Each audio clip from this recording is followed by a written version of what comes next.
The Oklahoma Sooners are again trending toward the top 5 of the national recruiting rankings after landing a pair of 3-star defensive linemen after Saturday's Bedlam win over Oklahoma State.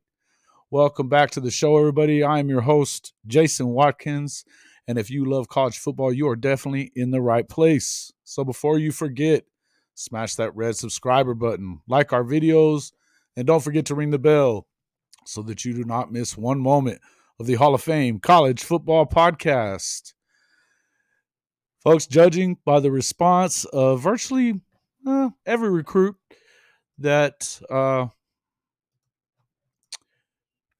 was in attendance at the Bedlam game, including the guy that we had on, Mr. Cade Hewitt from Tennessee, and not to mention a couple of now hold on one second here. What happened? I don't know what happened. Just lost something.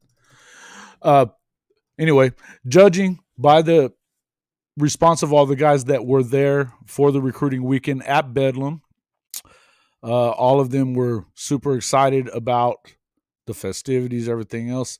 Picked up 2 big recruits for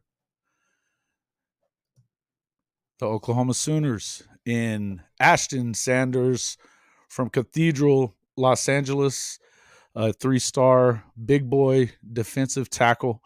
And also you had Taylor Wein from Tennessee. Also, he is also a 3-star edge rusher who's really picked up a lot of steam here just in the past couple of months, or actually in the past couple of weeks after pretty much all of his offers being coming from FCS programs.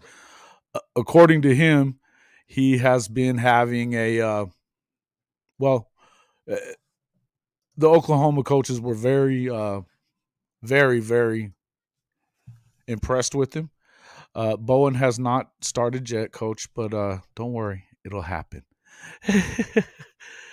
What's up, everybody? How is everybody going? Everybody doing today? I think we get Hicks, Akana, and Bowen, and in the end, top 5 of recruiting. James, that is positive thinking. I like it. What's up, Jake? How we doing, bud? Glad everybody's here tonight. Coach Royball, appreciate you. But, we haven't gotten him yet. He is still committed to the Irish. We will have a couple of special guests in here. We're going to talk about a few different things tonight.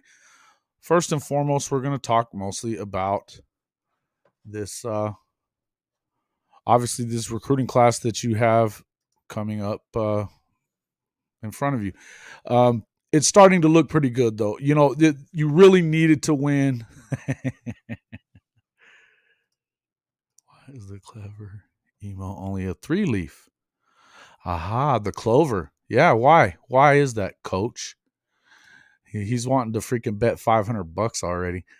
Man, Coach, come on now. We'll get you on the show and we'll make this bet here. But at the moment, we don't need to do all that. Folks, if you have not already become a subscriber, I'm pretty sure all the guys that are in here so far are, oh yeah, homemade. Yeah, that's what's up. Awesome, man. Damn, man, I'm hungry too. And you're going to bring that up, Jake? Dang. Listen, it was a good game. I know we talked a lot about this on Saturday night, and there was a few things that left to be desired. I think that's kind of a microcosm of the entire season, though, so far. So I wouldn't get too wound up about that. That being said, the fact that the more I've thought about it, the fact that they came out, put up 28 in a quarter. I mean, you hadn't seen that all season. So that was big. The best that they had done before that was a 28 in the half against Kansas. So it was big. Now, would you like to have seen them be a little more efficient for the rest of the way? Sure, why not? But what that provided, from what I could tell, and talking to Katy Hewitt whenever he was on the show the other night, and everything that I've seen from every recruit, is it just how exciting it was to be there. Apparently the Palace was rocking and rolling, which, I know that we've had some issues that way in the past where you have people kind of sitting on their hands. So, what are we talking about?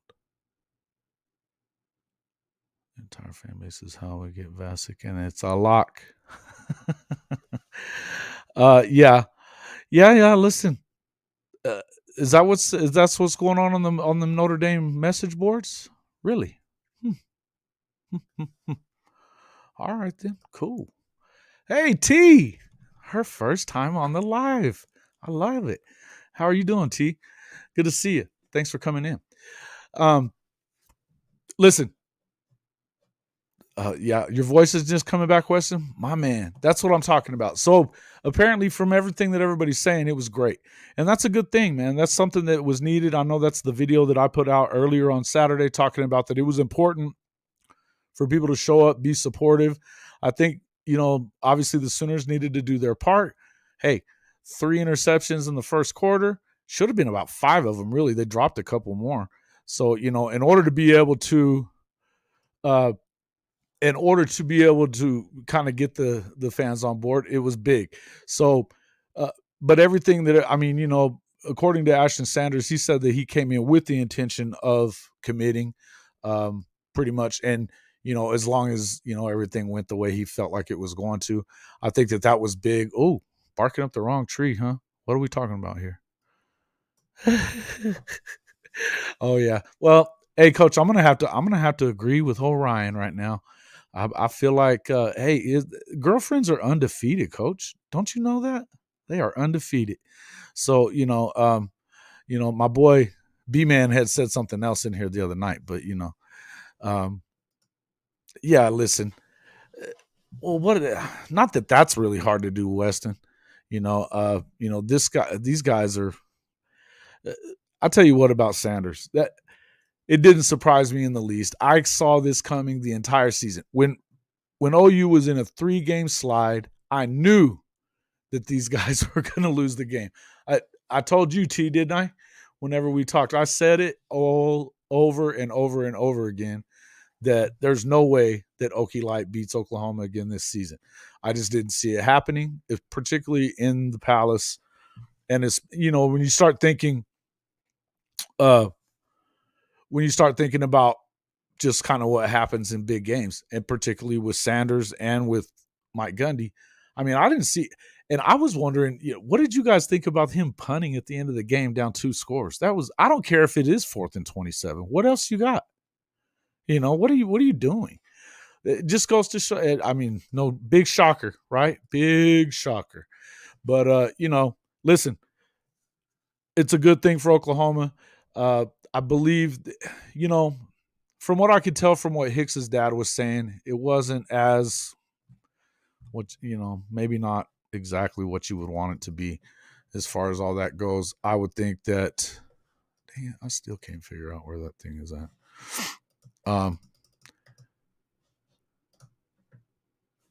Where is it? I lost my notes here. Somewhere on the screen, they're gone. But who knows? Okay.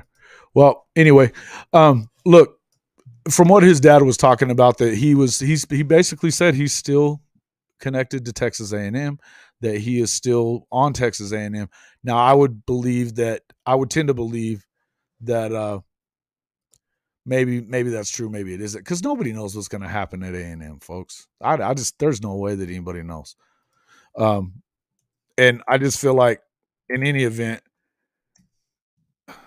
well, and there's already been some information. Let me just pull that up, since seeing how I can't find my notes anymore. You've got football recruiting, 247 Sports Home. Let's go here. Yeah. So, yeah, there's a couple of fun things to talk about today. Lane Kiffin got outed as going to be leaving Mississippi, Ole Miss, for the hey, man, my cousin even showed up. What's up, Ken? Hey, man, I didn't know you were a big college football fan. Welcome to the show. I tell you, hey, looky here.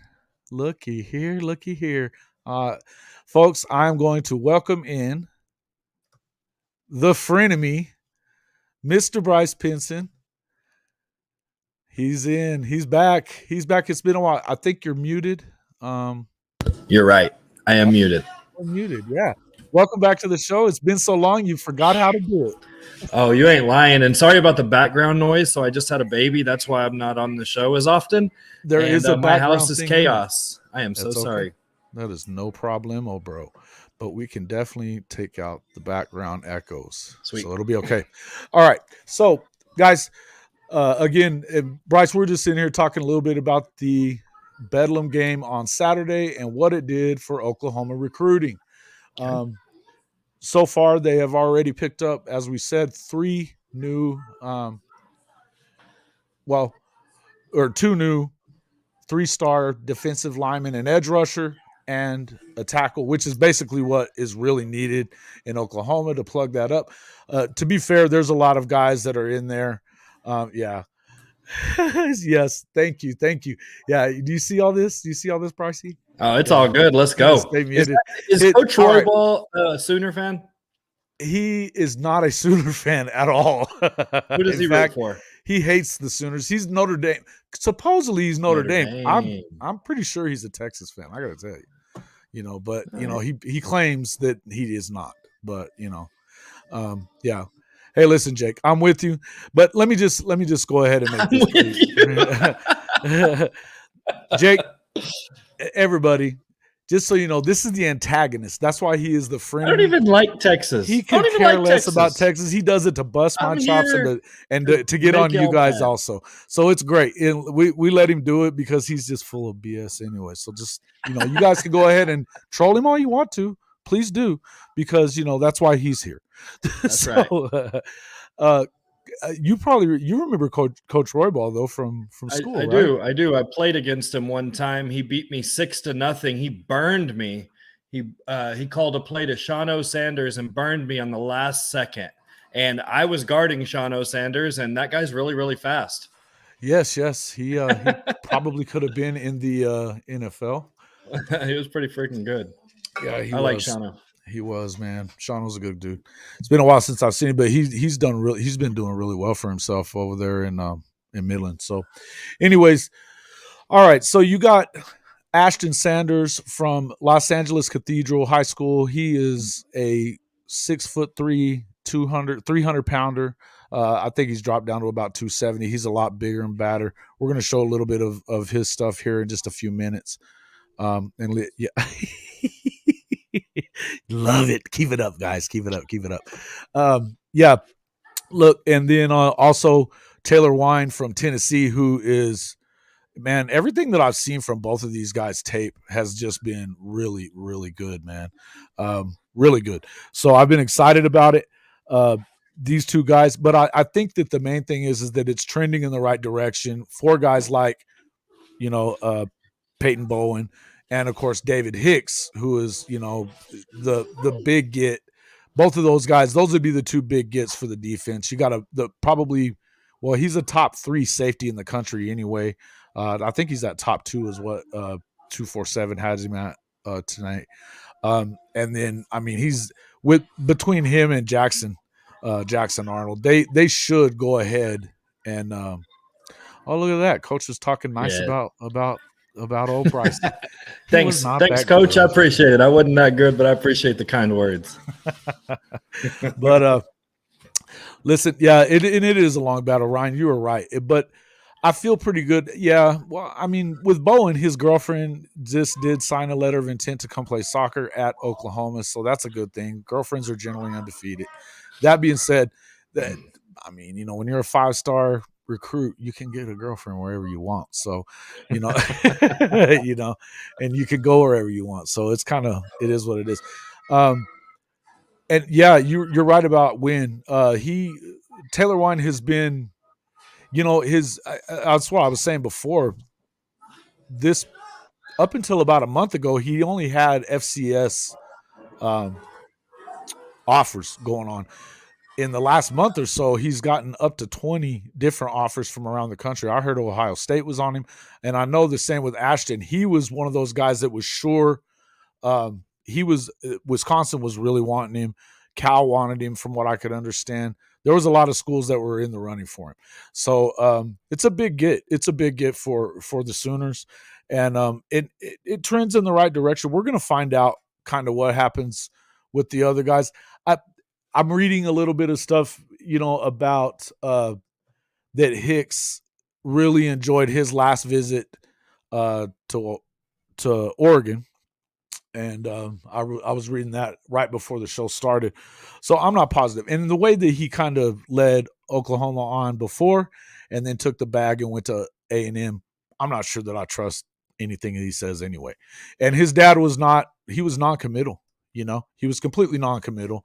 And so saying that right now he is still committed to A&M, he hasn't changed his mind as of yet. That being said, and I'm pretty sure that if he goes, wherever he goes, it seems like his teammate, linebacker, help me with that one, folks. What's his name again? Trey Sanders. Yeah.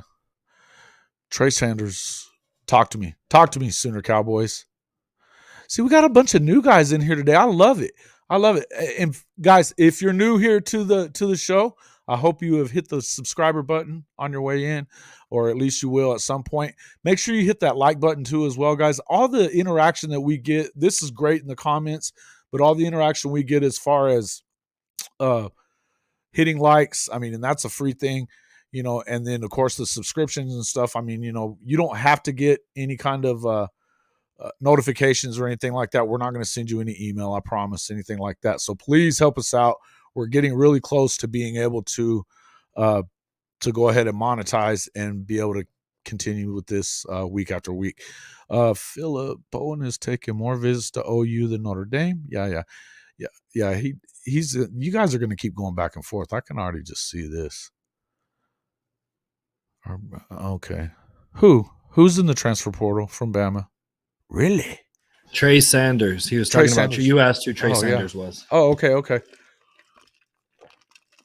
Hey, that can't hurt anything. I think that they're looking pretty good on some of those guys, but as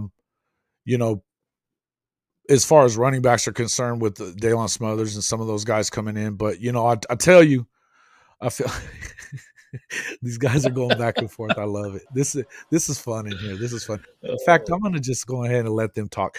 We'll go ahead and talk a little bit. Bryce, what has your thoughts been about the whole CFP? And did you see what was going on with Lane Kiffin today, and Auburn and Mississippi and all this stuff? Fill me in on the Lane Kiffin information. It's pretty funny, man. This is a pretty crazy college football year. It feels like Georgia and everybody else. Did you see the Deion Sanders stuff? Says he's not talking to Auburn. He's not talking to Auburn. Who did it say he was talking to? Colorado? He's talking to Colorado and somebody else, man. Hold on. Let me see if I can pull that up. I can see that. It's kind of weird, though. It is weird. And I don't see it. I can't see it. Well, here's the deal. If he goes to Auburn, and I think that there's a chance that he wants to get the Alabama job at some point. And if he ever, and this is the word that keeps going around, if he goes to Auburn, he would never get the Alabama job. Never. And so my thought is that he's thinking that he's going to be the replacement, and who's Jay is his best friend. Oh yeah, Jackson Arnold is his best friend. Yeah, listen, I'm gonna let these guys just fight that out. Okay, y'all don't argue. No, too I feel much, you. No, that's good, James. I get that. The only thing, I don't know. I just feel like I'd like to see him in the SEC. I'd like to see him, just not Colorado, somewhere other than Colorado. I don't want to see him in the Big Ten. I want to see him in SEC or ACC. But listen, I'd like to see the same thing, and I would love to see him go up against Saban. But I think that Saban has taken plenty of time to kiss ass since he threw him under the bus with Jimbo on the whole recruiting deal. And I think that pretty much it sounds like that may be like a in place deal. And if he does want that job, he cannot take the Auburn job. It cannot happen. Yeah. Now, if you were to take maybe Ole Miss or something like that, possible, but you cannot take the Auburn job. Why does he want the Alabama job? I don't know. because it's ready made. Matt The Rule dude to on Twitter Nebraska. You convinced think that that Hicks could is be? leaving. I don't know. I think that he may be leaving Tracy. I just think that he's probably going to be going. It looks, from what I can read, what I've been reading into it, it looks like Oregon is still very much in play, and that would mean that it's the same for his teammate as well. But again, I feel like I'd like to see Coach Prime take the Auburn job and go head to head. No. But I don't know, man. And I'm glad. Yeah, I said that. I don't want anyone to go to freaking Matt Rule to Nebraska. I don't want to see that. It why? needs a special. I just want a special. It takes. I told you my opinion on that. I want a great defense, and I want to go back to the option. I know it's a pipe dream; it'll never happen. But I don't want to see any normal. Even freaking Scott Frost didn't go back to the option. What are we he talking should've. about now? He should have. He should have. Well, it couldn't have hurt. Yeah, because my gosh, they suck. They do So suck. bad. Okay, so I'm gonna get into. Okay, so check it out. Let me just share this. I will present the screen here. Right there. So this morning, John Sokolov, I guess he's a newscaster there in Mississippi. Breaking news: Ole Miss head coach Lane Kiffin plans to step down as the Rebels coach Friday and head to Auburn, become the Tigers' next head coach, according to sources. Sources say the Tigers haven't officially offered the job to anyone yet. So Lane to Auburn is happening. Story soon. Of course, you see this. That's news to me, John. Nice sources. But the weird thing is that if he's going, but they haven't officially offered the job, that seems like weird reporting to me. You're like talking out of both sides. I don't even understand it. Well, so Lane comes back with this. Always the best troll, except for and where's our boy been? I don't know where he's been lately, our troll. Breaking news: John Sokolov of WCBI News in Starkville plans to step down as lead anchor and head to WLOX to become their new lead anchor. Sources say WLOX hasn't offered the job to anyone yet. So John to WLOX is happening. Story soon. He's trolling. I love it. I love it. I think what does that mean to you? That means to me he's probably going. He must. You think he's going? I don't know, man. I think he is. I don't know I think either. he is, man. I think that he is just the guy to stick the needle in Nick. No doubt about it. You think he's? I don't know about that. But yeah, I mean, you were talking about if he got the job at Auburn, he wouldn't be allowed to go to Alabama. Well, he was at Alabama, but I guess not since he's the head coach. All of a sudden, they'll take an assistant. No, that's coach from different. Alabama. Yeah, It's different. assistants are one thing. Yeah. In fact, one of Bear Bryant's assistants was like one of the longest tenured head coach in Auburn history. So yeah, I literally don't know much about coaches. It's just to be real honest with you. Don't know much about. They're going to start betting, I think. And we got a casino running in here, Brycey. Oh, I know. Coach Royball throwing money around. He's like, bet it. He was trying to bet me $500 earlier. Talk about Champ Sanders. Yeah, let's do it. The man got an invite to the Army All-American Bowl today. I'm pleased. Filling the Vasek void with Sanders. I think it's more the Wein kid is going to be the Vasek guy. But I agree. I think it's important. And I'll tell you something that I've noticed. I don't understand. What did you say? Ted Roof to Ole Miss. I know that's what everybody would love. All you Sooner fans would love it. Or Auburn. Look, I feel like when it comes to Sanders, and this guy is just, I mean, he's definitely phenomenal. The tape on him that I saw from his junior year and sophomore year, he was good. He's leaned, he's gotten stronger, and he is also and he's dropped about 30 pounds. But what I've noticed is that his explosion off the line, I mean, oh man, I wish these freaking notes would come up because damn. Okay, well. Maybe. I gotta find them. So I know he had somewhere in the neighborhood of like 11 or 12 sacks. He's had like 25 or 26 tackles for a loss. I mean, and I may be way off. I think it may even be more money. It may even be more than that. You guys. Oh my gosh. That's pretty good. But these guys, I mean, listen, he looks a lot better. Everything I saw on his tape today, and matter of fact, I'll just throw it up. Let's take a look at his let's take a look at a little bit of Ashton Sanders here, folks.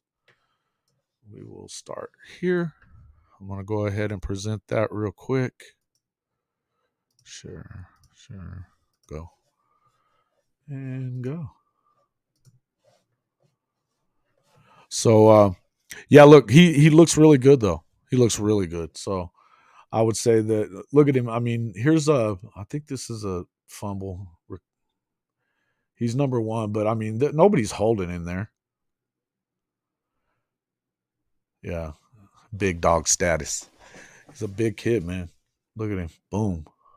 He just exploding through the line. And the thing is that he's playing in that Catholic league out there that's got St. John Bosco and like a lot of those big time programs from California.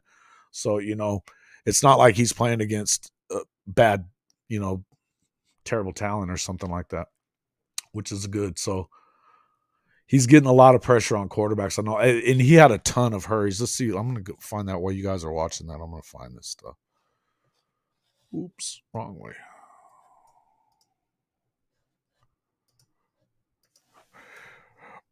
Bryce, what are you hearing about? What's I guess that they're saying that the Oregon offensive coordinator is the next in line for Arizona State. Are you hearing that? I don't pay much attention to Arizona State because they're hot garbage. They are. Kenny Dillingham. So I'm hoping that, yeah. I'm gonna find out here. Yeah, and it's saying that Oregon definitely moved the needle there. Oh man, am I not sharing that? Was I not sharing that already? You weren't sharing it, but here we go. Grief. I'm sorry, fellas. I was like, maybe they can see it. I dang sure couldn't see it. Get me and Philip on the pod, boys. Hey, listen, I've been trying to get Coach on the pod for a while, but you guys you can't just get on here and scream at each other. Why would I do that? We've already tried that. Yeah, we already tried that. It doesn't work. Yeah, it doesn't. We start talking about Baker Mayfield. It gets crazy up in this mud. Yeah, don't start that in here right now, bud. That'll get you think it's bad now. Oh, dude, if these dudes are too dumb to realize that guy sucks in the NFL, I mean, I can't help them. But yeah, let's watch this. Who are we looking at? This is Sanders, Champ Sanders. So he's number 1. The big boy here. They're circling him all the time. So you can see he's getting. I mean, man, he's just putting it on people. The guy's really good, man. I'm liking him. Let me go to my guy here.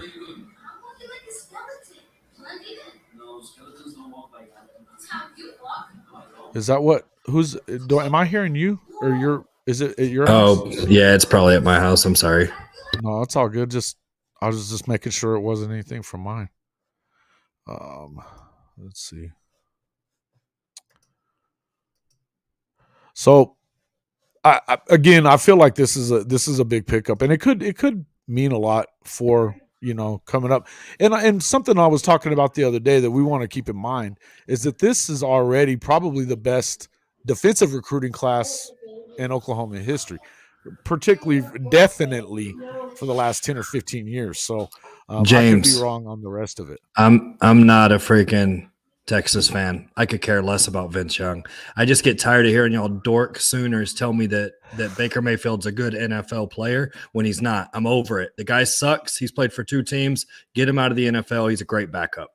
Oh, hey, don't start that, bud. I'm not going to go here with you either. We're not going to do that. I'll just throw the mute on you right now. We're not doing all that shit.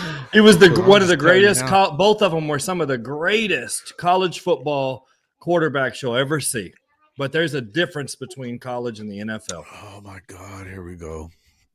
All right. Love them Sooners. Yeah, I know you do. You and Coach Roybal, man, you're the troll patrol here.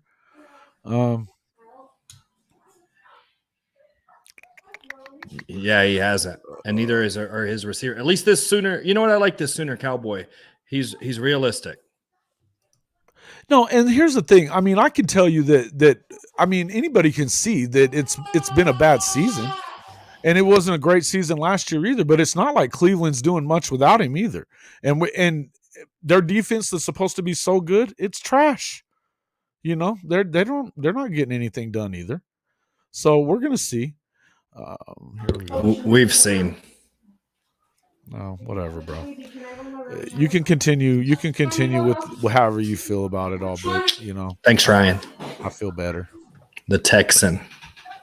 I like. You know what? You can call me the Texan. Actually, I would prefer it if you know what. Can you change my name in here to the Texan? No, it's the frenemy. Or just do like the Longhorn. I'm cool with that. Frenemy. It's the frenemy. All right. So thanks, Ryan. Are you able to hit those buttons and they pop up there? I wish I tried. Because I've been trying. I mean, when someone says something, I'm throwing. He's not wrong at all. Look, I know that he hasn't played good, Ryan. We get it.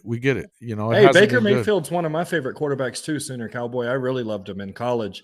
The problem is, I'm a fantasy guy. I like fantasy sports, and I just got tired of hearing everybody tell me like this guy can't support a wide receiver one in fantasy. You know that once he can't get anyone over 1,000 yards, and that's why he's very frustrating to me. And I would like him to get out of the NFL so that we can actually use some of those good receivers. Stop. Just stop, dude. All right. Terrence Marshall. All right, we're good on that. I guess that's done. All right. So that was the highlight reel that we had for him. Tell me what you guys think here. I mean, we don't need to talk about Baker anymore. All right, this is not a Baker. You don't like it. It's starting to piss me off. Our first episode, we talked about Baker, and we couldn't even hear what was going on. We're just like, no, that's the lost episode. That is the lost episode of the show. It's never to be recovered again. You know, and yeah, dude. All right, so you're trying to get muted, or what are we doing here, Sooner Cowboy? Is that what's going on? No, Sooner Cowboy's my favorite. Leave him in. No, he can get himself out. No, I'm just kidding. No, listen, it's obvious that he hadn't played well, man. He just hasn't, and we get it. And oh, look, we got another Sooner coming in. Be right with you, Jager. So listen, I got to tell you, I feel like with Sanders, it's a big deal. I'm a little. I don't feel like Hicks is coming. There's something telling me that he's not coming. I don't know. I just, and then maybe it's just until I see whether or not until I see his pen on paper because of the way that he did the whole deal last time. I mean, the guy was up all Oklahoma all the whole way, and then all of a sudden a bag of cash arrives at his house, I guess, and he freaking decides to go to A&M. Why you would want to go to that dumpster fire, I have no idea. But, you know, hey, listen. And they were even like, you know, the whole weed thing, that was on the road. They were smoking blunts on the road in the locker rooms at South Carolina. I mean, this is Jimbo's culture. Jimbo's culture, you know? So I don't know why you would want to go there. But it sounds like Oregon is really in the mix. That's a lot of the crystal ball predictions that are coming out are that. Yeah, no, we don't need to do all that. Look, we went all through this on Saturday. We really did. And it was, I feel like we kind of talked about this before. The thing about Levy's play calling, you don't change the way that you call plays. I think that he needed to get a hold of Dylan and tell him, we're on RPO, run the football. Quit pulling it out and throwing it, run it. You know, and I think that if you do that, that's the difference. There's not going to be a lot of big differences in what's going on with what? Oh, about D lineman not wanting to come to OU. I don't think that's a really a thing though, Sooner Cowboy. To me, they're gonna want to. They're going to want to. I mean, Bates has been the top recruiter in the country for a while when it comes to D linemen. He's had 9 All-Americans. He's about to put 3 more guys in the first round of the draft, guys that were his guys. I feel like that's gonna turn itself around. And particularly, I mean, here's the deal with these guys, and this is something, Coach, you can kind of back me up on this a little bit with the defenses are harder, and Bryce, we can argue about that. That's the hardest thing to coach now because of the fact of the polish of these kids. It's much harder to coach defense than it is offense these days. Way harder. The kids are more used to playing. It's the PlayStation era. And, bottom line is that it's clear. But here's the thing. They turned it around on that side. The good news was from the other night was that they put up 28 in the first quarter, and then the defense actually did its job, which has been a rarity this season. Listen, Jason, I understand it's easy for anyone who roots for the Sooners to say it's hard to coach defense because y'all haven't had any for a while. No, that is what the I'm case. Talking about. Oh, we can't play defense. So all of a sudden now it's like, it's hard to coach defense. It is hard to coach defense. No, why the hell is it that they haven't done it in forever? Not hard. Both are hard, but the reason you think it's hard to play defense is because you're a Sooner fan. Offenses are so much – no, that's not why. Offenses are so much more sophisticated now and do a lot more things. And the kids are so much better at what they're doing that they've been throwing the ball. They've been doing 7-on-7 forever. And so it's a lot harder to do what you do. The thing is that they are turning it around, but a lot of this is – again, we've talked about this. Look, even there's your boy. Oh, I can't see it. See, there you go. Coach, it is the more sophisticated offenses. If we were just running 3 yards in a cloud of dust, of course it's not hard to coach that. That's not what they do anymore. Bro, I'd rather have Shanahan. I'd rather have not even on top of that, but that's not even what we're saying. That's not even what we're. Yeah, why? Because they can exploit a defense because it's harder for a defense to deal with them. Defense is harder to coach. Bottom line, because you have those guys. But not everybody is those guys. Not everybody is those guys. There's those guys are special. There, those guys are special. Okay, so look at all the guys in college football right now that's what they do well is offense. Very well. Lane Kiffin. Guys like I think the only thing that freaking but there's what's guys his name at Ohio State does, Ryan Day is nothing but an offensive coach. I think he's a poor man's Lincoln Riley. Well too. There's guys that do defense well too. You can't just say, well, yeah, bro. Just Kirby and Saban. The Cincinnati coach is great on defense. The one, he was real good against Alabama last year. Illinois, who used to coach Wisconsin. Alabama. I don't know these guys' names, but there's great defensive coaches in college football. Just because there's a few good offense, there's a few good defenses too. Yeah, listen, Bielema and Bielema is full of crap. He coaches and the rules, Illinois. This is another thing. I've tried to tell him this before. No, I get the rules against it. Yeah, no doubt. But he coaches at Illinois, and he's shutting down everybody. Number 1 defense in the Big Ten. Like, bro, there are special defensive coaches too. Yeah. Look at what James is right. They're so special that between all the names that you're talking about, they have 1 championship last year. That's it. What are we even talking about? You have to be able to do both. But the problem is it's harder to do it. Look, when you've got a guy like, okay, so Venables was top 10, 8 of the last 10 years, and he was top 20 the other 2. Right? Oh, is that what we're doing? Are we giving Venables a free pass? Is that what it is? We're saying, it's hard to do it. Oh, no. That's what it sounds like. You think just because Oklahoma fans are in here? No. We can't. Most of these guys are all over BV. We can't coach defense. They carried the load the other day. You must not have watched it. You must not have watched the game because they carried the load after the first quarter. If it wasn't for the defense, I can assure you. So they had one good game. They've had one. Is that what you're saying? No, they looked better last week. There's just mistakes being made all the time. A bunch of stupid mistakes.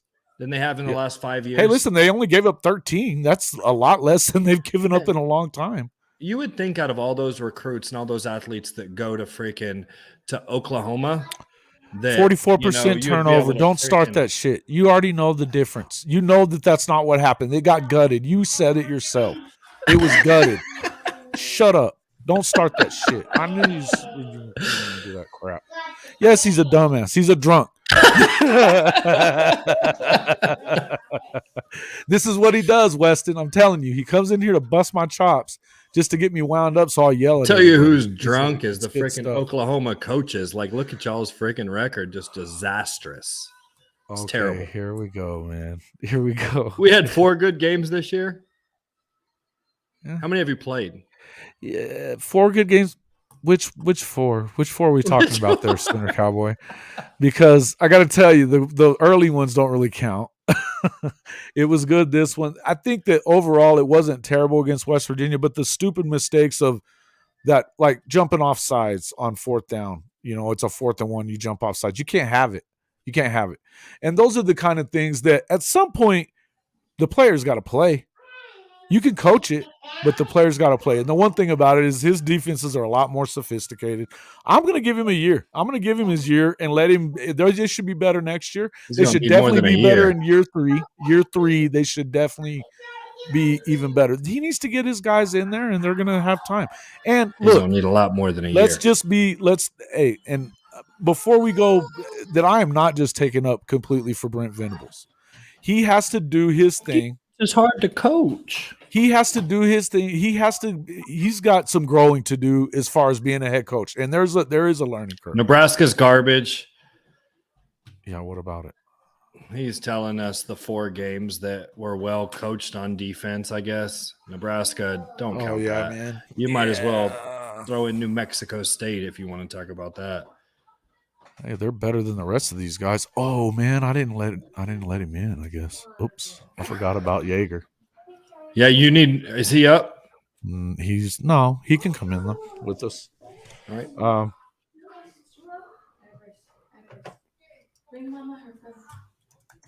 right. You got me for about 12 more minutes. I know they'll be happy to see me leave. Yeah, no doubt. Again, I don't care about Texas. Just here to because he's having issues. He's having issues with it is why. Gotcha. Okay. All right. Yeah, so listen, man, he's he's fried his brain a little bit. Do you want me to with you, Hey, Jimmy. I got 12 minutes, Jason. Do you want me to pass these guys out some money or what? I got you 12 should pass minutes. it. All right. So I don't know how many of you guys are fantasy football guys. Yes. But listen, one of the main things, the reasons that we bring Bryce in, and Bryce is great anyways, man. He's one of my best friends. So listen, don't bust his chops too much. He's gonna pass out some money. This is the human cheat code for fantasy football. If your playoffs are coming up, if you're a fantasy football guy, and I can tell you right now that if you want to know what to do with your squad, you need to talk to this guy. You should be following him on TikTok. It's fantasysports_Bryce on TikTok. He is the cheat code. So talk to us about when are the playoffs coming up here in the next couple of weeks? Hey, I don't even want to talk about that. This is a college football podcast, and I think some of these guys in here can even add to the conversation.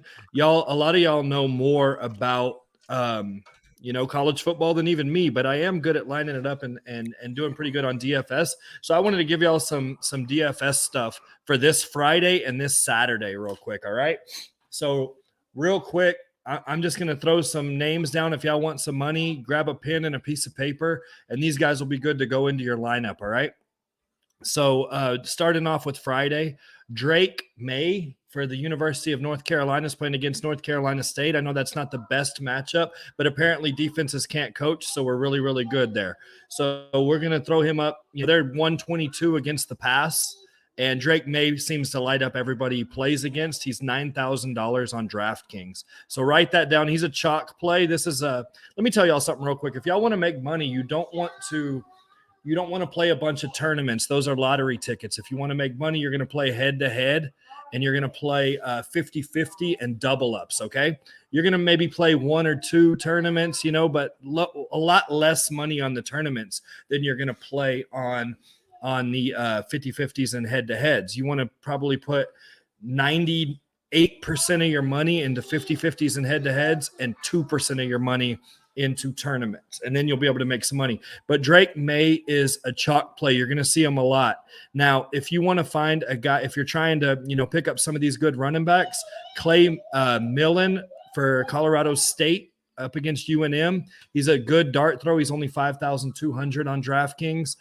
He'll be a good one for you to throw in there so you can save money to get guys like Zach Charbonnet. I don't even know how to say his name, but the dude for he's going up against Cal. He plays for UCLA. He's got Chip Kelly. So write him down. That's a good guy. But a guy that might break the slate on Friday is Lou Nichols. He plays for Central Michigan. And last year he ran for 1,800 yards. This year he hasn't done as well, which is why you can get this guy for $6,500. He's playing against the team that's 149 against the run. So Lou Nichols, write him down.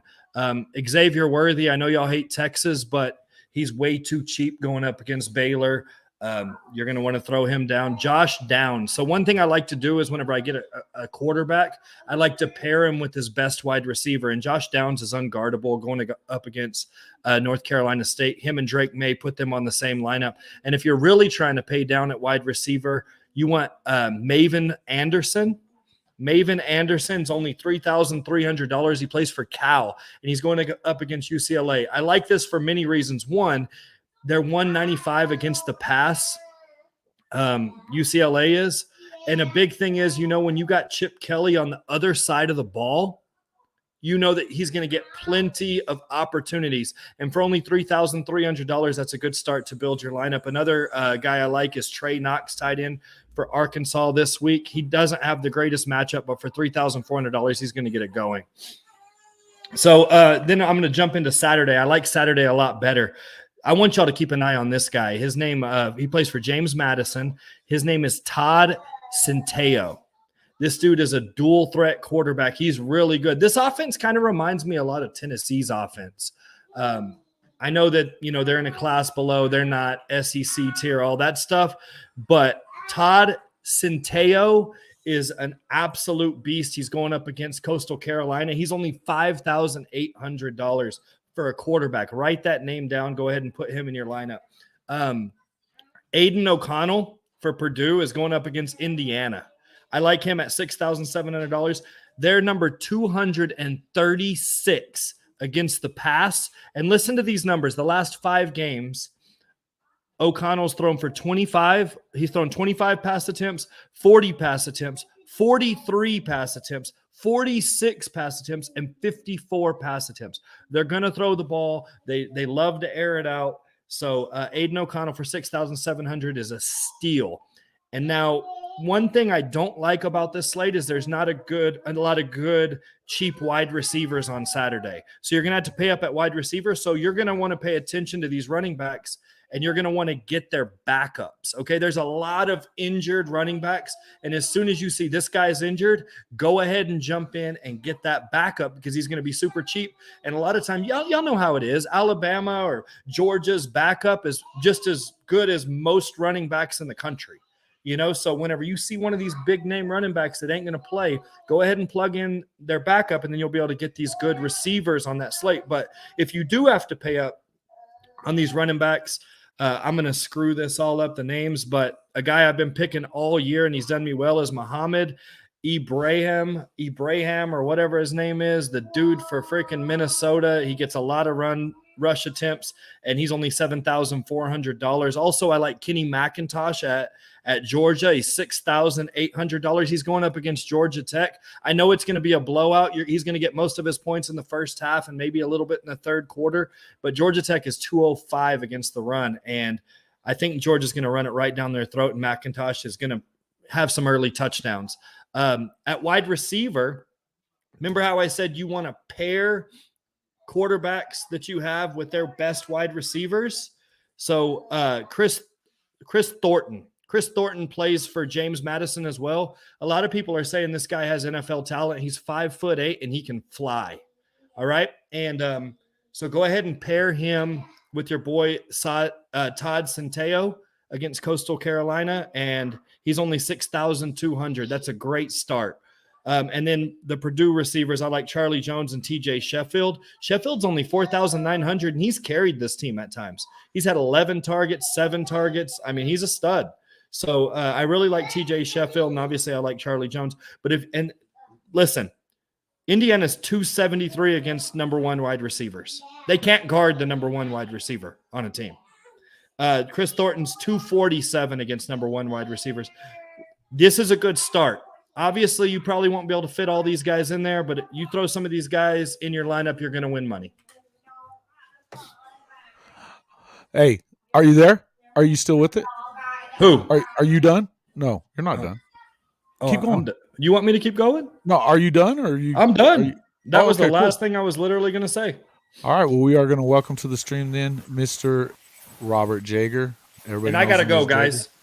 Jager. Hey, Bryce, we appreciate it. This is the human cheat code. Guys, I'm telling you, if you want to make money on fantasy football, you better be listening to him. He is the cheat code. I'm telling you, it works. I just hand him off my roster. I haven't even messed with it all year. All year. Have a good one. All right, Bryce. See you later, bro. Have a good one, bud. Mr. Jager. What's up, my man? Not a lot. What do you have to, big dog? Nada, man. We're just in here talking a little bit of recruiting. We hadn't got a ton into everything just yet, but we're getting there. Folks, again, if you haven't already become we got a lot of new guys in here. Bagman. Who's this Bagman dude? Who are you, bro? Texas dropped the ball for Anthony Hill yet? Oh, yeah. They're gonna. No doubt about that. Look, I got to tell you, I appreciate you guys all coming in, and I hope that you have hit that subscriber button on your way in, or make sure that you do it. We've only got a couple of likes up there. Could you guys hit that like button while you're in here? Appreciate it, folks. Come on. We need some help here. It just helps. It helps with the algorithm, gets us going. You all right over there? Yeah, my camera's all messed up, man. Yeah, you have some light. I know, that's what I'm saying. Like, I'm in a well lit area. Oh man, really? Golly. Okay. All right. Well, yeah, that's what I'm saying, man. So, talk to me a little bit about what you feel about this whole deal. I know you were talking a little bit earlier today about the fact that you've got. Well, Stutzman, you're happy with the way that. I mean, obviously, the other night the offense was not looking like it needed to, but sure. After that first quarter, yeah, Rattler and South Carolina still scoring. Yes, they are. And that's it's funny how we didn't get any of that Spencer Rattler whenever he was with Lincoln Riley. You know, we played right. Kansas or Tulane or somebody like that. We couldn't get him then. 6 touchdowns the other night against Tennessee. Eesh. Wow, that Tennessee was tough, fell off quick, didn't they? They lost to Georgia, and then they shouldn't have lost that game. I can't believe anybody loses to Spencer Rattler over there. I just really have a hard time with it. But I mean, who it is, what it is. Yeah. Look, so, but talk to me about how you feel about the game the other night. I think you get some momentum coming into it, and it's starting to look pretty good. It does, man. I tell you about you. That's why I've never been a fan of like scripted plays, man. Because like you could tell, Levy obviously scripted those first 10, 12 plays. Yeah. Because after that, like they were kind of stuck, man. Like if you're gonna script your plays, at least go back to those plays. Yeah. Like later in the game or something that the quarterback's more comfortable with. Like because they practice those repetition. Sure. And then you go out of it, and then everybody's like, "Oh shit, what do we do?" It feels like though that here's the thing: it's an RPO running game, Yeah. And for whatever reason, Dylan kept pulling it back and to throw, and he wasn't hitting the broadside of a barn the other night. I mean, I'm going to go ahead and this is going to be a first for me, but because I've been the apologist for Dylan Gabriel. But he looked bad. He looked bad the other night. And he looked bad against West Virginia. Of course, the weather was terrible there, but he didn't look good the other night. And you need to play better than that. And the thing is when you have Eric Gray has 5 straight 100-yard games, you would hope that, you give him the football. Just stick it in his belly and let him go, Yeah, for sure. Yeah. Be nice, Jimmy. Yeah, I mean, he's second fastest dude to 1,000 yards.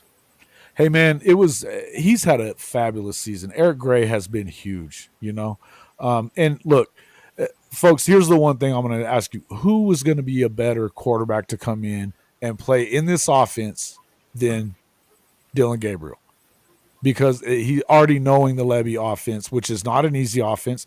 Jackson Dart struggled they were wanting to throw him out of freaking spring practice because he just didn't get it. I don't think it would have mattered really who they would have brought in without Caleb Williams. I mean, it took that much of a talent at quarterback to get him where they were. And that's the other part I want to say about this is that's something that I've talked about on this show a lot.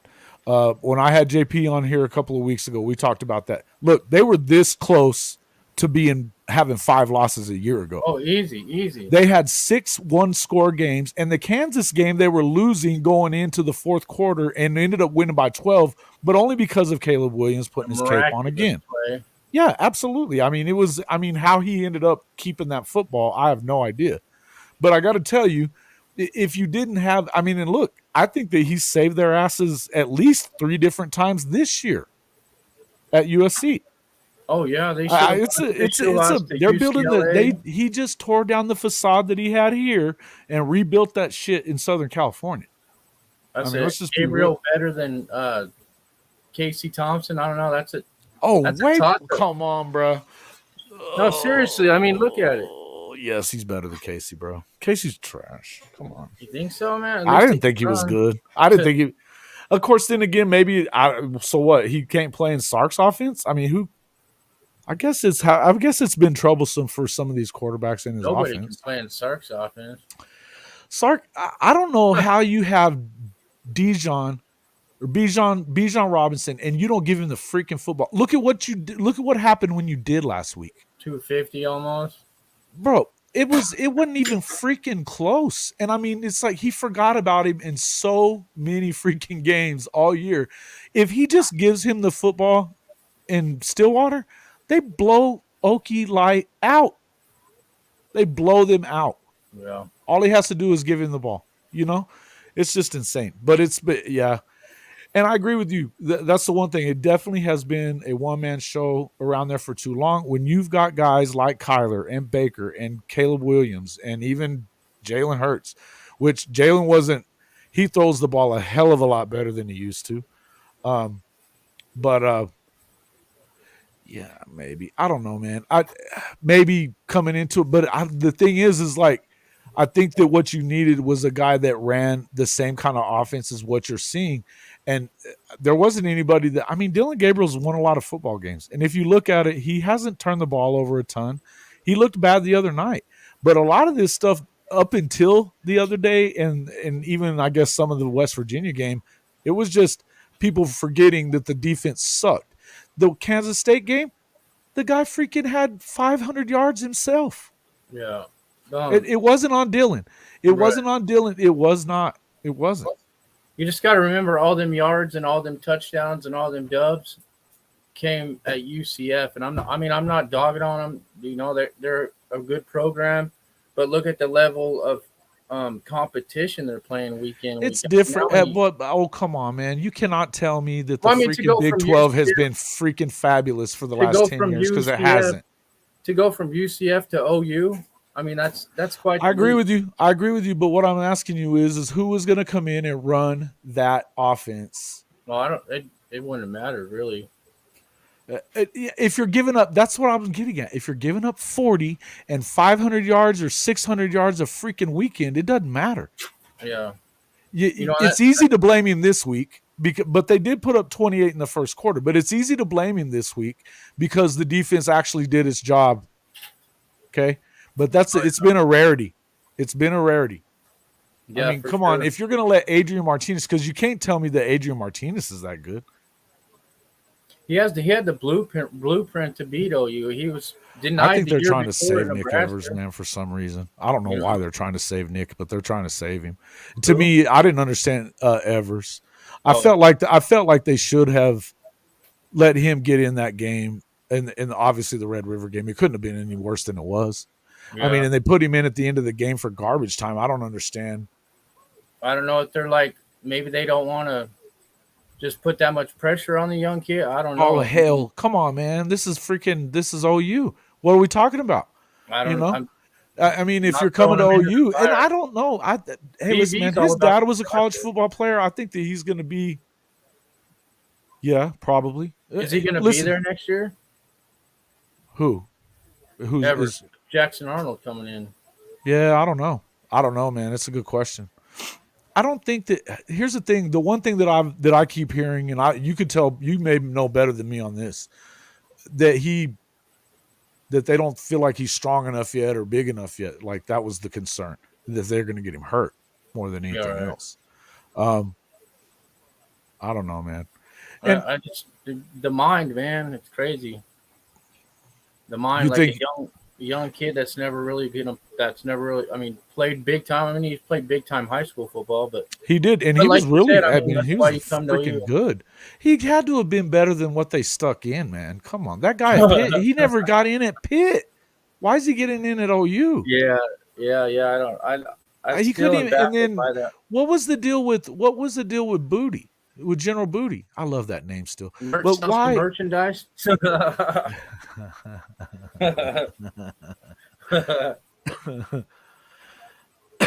Look, yeah, That's Nick great. is.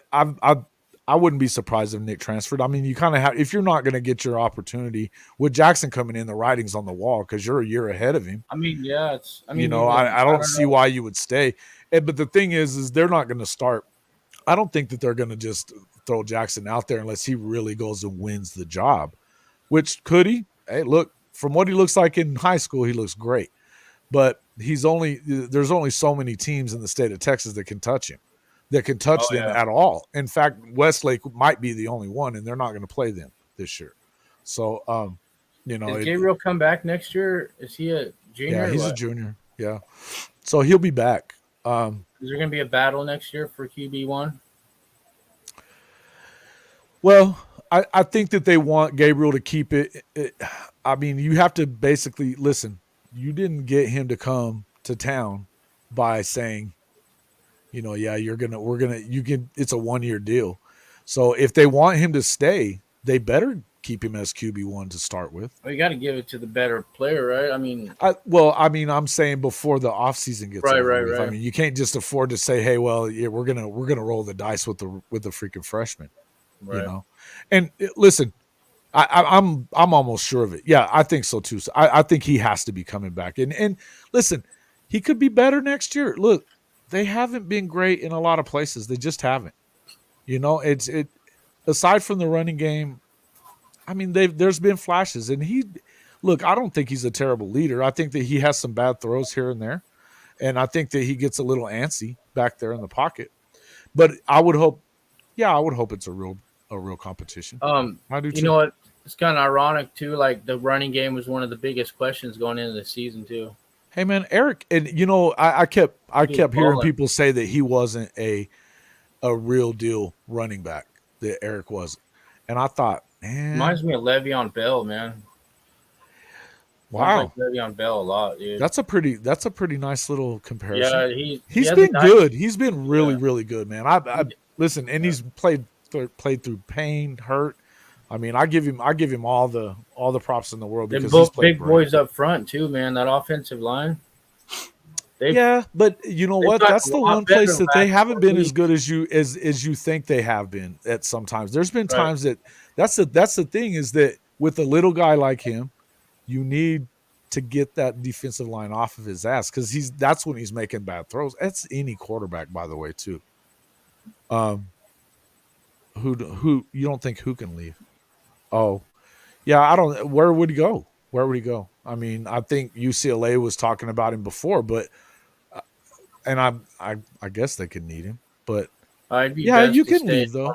Do you have to stay? You could play at 4 different schools in 4 different years now with the way there was a dude this year that did that. It was his fourth Letch. My man, what's up, brother? How we doing, man? Great. Yeah, listen, that's you literally could. You literally could. You could play it. You could be a quarterback and start at 4 different schools in 4 years. That's the way it is. Crazy. And but yeah, the whole you guys were talking in here earlier about Lincoln and Xavier Worthy. I heard that before last season that he was trying to pull him out of Texas. He was. Oh yeah. Yeah, and so if he ends up over there, it would not surprise me at all. Lincoln and his, oh, we need to put some now. We should put some guardrails on the transfer portal. Jackass, what a freaking bullshit! Oh, we didn't take any players from Oklahoma. Oh, we went to the portal. Yeah, we went to the portal. Yeah, they did. Yeah, we didn't drive Caleb back from Stillwater in a freaking limo either. Hey, the bus was full. What was I gonna do? Leave him there? Oh shit, man! I'm telling you, what a deal that was. What a deal that was. So listen, where are we at on? What do you feel like's gonna? I'm seeing a lot of stuff about this Oregon that Hicks is probably gonna go to Oregon, or that's where he's kind of leaning at this point. Have you heard anything? Man. Like, I don't really pay too much attention to the recruiting. I mean, I do. Like, once I see them on the sideline and suited up and like actually bought in. Yeah. Because like you said, nowadays, man, it's just like that, dude. A kid's gonna leave. Well, yeah, and you just don't know. Well, here's the thing, and I've heard a lot about it. One thing I do want to bring up, and folks, again, please, still not seeing any likes in here. And if you guys have been hanging around for an hour and 10 minutes, I appreciate that. But would you just hit the like button? Hit that like button and the subscriber button. Come on, man. It'd be great. So one of the things that we're seeing a lot of right now is a lot of that. But something that, and you guys that were in here on Saturday, and we had Kate in here. Look, they better get a lot better. Chad, big shot. Dang it. I'll throw that up there. That's crazy, man. Yeah, you're right. You're right about that, Chad. We know. Clearly they do. But that's the thing is defensively they haven't been good, and it's been the problem for a long time. They could have very easily lost 5 games. We were just talking about this. They could have lost 5 games a year ago if they didn't have the best quarterback in the country. Right. I think the defense now is, man, they've grown big time. They've grown, especially but there's backslides that have happened all season, and you're hoping that they get better. Now, will they be better? Sure. I think that the big Stutzman, you bring that up. Talk about that for a minute, because you're right about that, what you were saying earlier. A few weeks ago, everybody was ready to run his ass out of town.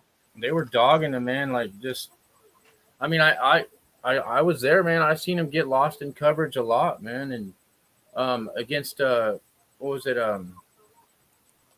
West Virginia got ran over by the quarterback down by the goal line there. Like, you just don't. Well, if you meet a QB in the hole and you're LB, like I think the bigger problem with him was being in the wrong freaking hole. All the time, man. Like, it's I don't know what happened. If, like, obviously he's a ball player because it's technique though, and it's just that's the thing about this. There's a difference between BV's defense and Speed D. Speed D, you just go to the ball. You wherever the ball's at, you go. Too small, man. Yeah. Oh, absolutely. I'm with you, Jay. Jay. But yeah, Stutz, man, he answered the call, man. And all these naysayers that were, like you said, ready to run him out of town. Well, and I mean, he kind of put himself in that position when he said that, when he was talking about, well, I don't see the big deal of where you're standing and stuff. I mean, dude, shut up and listen to your coach. This guy knows what he's talking about. Yeah. You know what I mean? It's just like he kind of stuck. But to his credit, he figured it out. Yeah, listen, you're right. Hey, Weston, I just said 6 one-score games. The TCU game was a 2-point game. The freaking they won by 5 over freaking Tulane, and the game was supposed to be in New Orleans, and they played it in Norman, and they still only won by 5. Yeah, the Kansas game, it really should have been 7 that were one score because they were losing that one the whole way. They should have lost that one. They caught a break at the end, and it ended up being 12 points. Yeah. But I feel like, and that's fair, Jimmy. That's fair. But I feel like, it could have, if you didn't have Caleb Williams last year, you end up that way. Now, here's the deal. The one thing I am going to say is this. We can't just give BV a complete pass on this whole deal, because the truth of it is that he is growing into this deal as well. He's a brand new head coach. He hasn't been a head coach in the past. There's going to be some mistakes made. But at some point, you got to have a guy like Stutz, like you saying, Jimmy, that he was a little immature. Those guys have to step it up. And what I saw was a bunch of guys that used to play. I mean, you had guys like the guy that went early in the draft last year. Perion? No. Oh man, I'm terrible. DTY? Yes. So Darian Turner, yo. no, the guy that was raking everybody over the coals last week, man. From Nick, was it Nick Nick Bonatino, yeah. So Bonito, yeah. it was Nick, yeah. He was, and in fact, a bunch of them were coming in saying it's not the coaching. We know better than that. It's not the coaching. So it's step it up. In other words, quit making excuses for not getting the job done. Right. Which is, you know what, that's a great thing to do. And if you're a freaking alum and a guy that played at Oklahoma, that's your job, is to kind of step up and say, hey, suck it up, figure it out. Right. And if you've played in the last, especially if you ever played for or against Brent Venables, everybody knows what he's about on defense. Yeah. And it's weird to me that everybody loves him. Yeah. As hard as he is on people, they love him. So Nick. It was Nick. Yes. Yeah. Stutz too. Like it seems like the defense like rallied around him as well. Like they seen him playing better. Like he's obviously the leader of that defense. Obviously, because the stronger that he played, the stronger the other two levels were playing. And I think against Okie State, all three levels, man, them dudes were locked in. Like they had 6 straight 3-and-outs by the offense. You can't leave. Like they left. No, it was like 12 in the second half, dude. That they had. Yeah, they had like 6 straight, dude. It was insane, it's man. Insanity. And look, I'm not taking up for the offense today. I'm not doing. Oh it. no, I got you. I mean, they put up their 28, but they needed to do a little more work. They should have won by 50. You know what I mean? Easy. Period. But the thing is that the one thing I'll say is it was nice to see the defense step up like that. And you're right, Weston. You're right about that. They did bail them out. The Iowa State game, yeah. But again, the one thing about the Iowa State game is, I mean, they didn't make any mistakes in that. Iowa State has a top 10 defense in the country. They just have a sucky offense. And you know what Matt's ended up doing? He's going to screw himself out of that freaking job if he doesn't figure it out. Because yeah, listen, I agree with all that, but how we're so quick to jump on this offense. They're learning a new system too, guys. They are, you know what I mean, and they've got, and it isn't Caleb Williams sitting back there either, you know what I mean. So, I mean, you can say what you want, but Levy doesn't run Lincoln's offense. He doesn't. It's not the same thing. So it's not going to be the same thing. And so, look. It'd be great if you had, a little more continuity as far as like, I mean, shit. If we kept Caleb Williams, I mean, yeah, you could see them being a lot. Look, all except for the Texas and the TCU game when Dylan was not in the game. It's been a 1-score losses. Yeah, the losses have been 1 score. So three of the 5. Have been by the 1 score. I mean, one little thing happens. Look at West Virginia. If you don't have that stupid mistake on the face mask. Well, there's plenty of them, but I'm saying like the main one was the one that you had the offensive interference because we're a foot over the line on that bubble screen or the little screenplay, and that's a touchdown. They take points off the board there. Yeah, but. And you're right about that, Keaton. But the problem is that you've got to have both of them, and that's the one thing is because that's the only thing that I'm trying to say is that we've shown over the last 4 or 5 years, for certainly, they've bailed their asses out of a lot of crap. The offense has because they haven't stopped anybody, just like they don't stop anybody right now at USC. They're not stopping anybody. No, they went 48-45. That would look like a freaking Kyler Murray year. Yeah, it did. Caleb Williams is going to win the Heisman, but he should. Well, I don't know. They keep talking about. They keep talking about freaking. Listen, I'm with you on that, Jay. Because any defense is hard. I don't care what Bryce was saying a minute ago. When you got offenses that are this sophisticated, it's harder to stop them on defense. And this is a lot more sophisticated defense than it was before. You know, it was nice to see all the pressure on the QB too, not just from the D line, but yeah. I mean they were bringing like exotic blitzes, like Well, stuff that we seen back in the day with BB. I mean, it was nice, dude. look, that's what it was. Look, as much as I was like, "What the hell's going on with this offense?" And I wanted them to. I was screaming to run the football, right. just like everybody else was. But yeah, you're right about that, Chad. That's clear. That's why you got to give him time to get his guys in there. And right now they've already put together the best defensive recruiting class, at least in the last 10 or 15 years, guaranteed, Chad. No doubt about that. And in order to do that, but they looked a lot better the other day. And there's been times that you can see that they're there. It's just almost seemed like I thought earlier in the year, Jager, that they were getting to spots, but it almost seemed like they weren't going 100% because they weren't sure that they were in the right place, and when you get confusion on defense, it's not great. Yeah, you know what I mean? It's just not a great thing. You have to play hard. You need to play 100%. I'd rather see them screw it up at 100% than freaking, be looking lost out there. And they looked lost for those first 3 losses, man. They looked lost. That's when injuries happen too, Yeah, definitely. No doubt about it. More than 90-second per possession. Oh, no doubt. Man, listen, that first quarter tempo from the offense. Oh man, I'd love to see that all year long.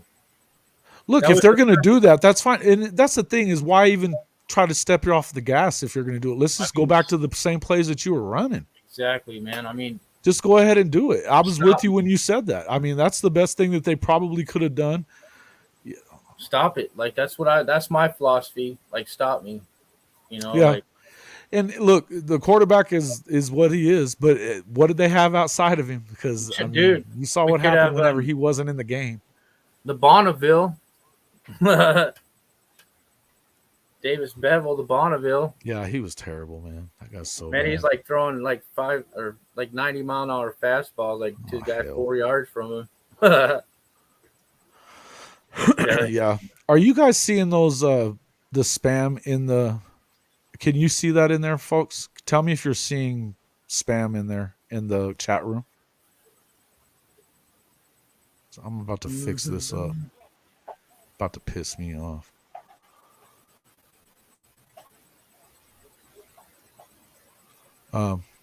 Yeah, so all right. Clock management's been tough. Look, yeah. Nothing's been great. There hasn't been a single thing about this team that's been great that what we're used to seeing. Okay. But who was in here saying that earlier that they needed to rip it down to the studs? And they did. He said it. Venable said it when he got here. What was that about the over or the balls hitting the guys in the hands like Marvin Mims? Listen, Marvin's had butterfingers. Farouk's had butterfingers at times. You're seeing spam coming in there. Damn it. All right. Yeah. All right. So we got to kick him in there. Yeah. Well, I see it, but I didn't know if they were seeing it or not because there's some stuff that wasn't coming across. Drake Stoops, the best receiver this year? Like, no. No? I mean, he's the most reliable one probably. But I would think that, Drake's been good, man. He was good in the last game. Tracy was giving me a hard time about this the other day because I'm not a big Drake guy. I think he's okay. That's because you don't like Bobby. I like Bob. Quit saying that. Everybody's got to quit saying that. I like Bob. I like Bob. I have a reason to like Bob, and I do like him. It's not that. It's just, look, I feel like that he oversteps on a lot of stuff, and I'm not going to, I don't have to go back into all this again, but I'll tell you, he needs to let the guys that are coaching now handle it. And I think he's starting to finally do that. It seems like, a real. Let's get Malcolm Kelly in town.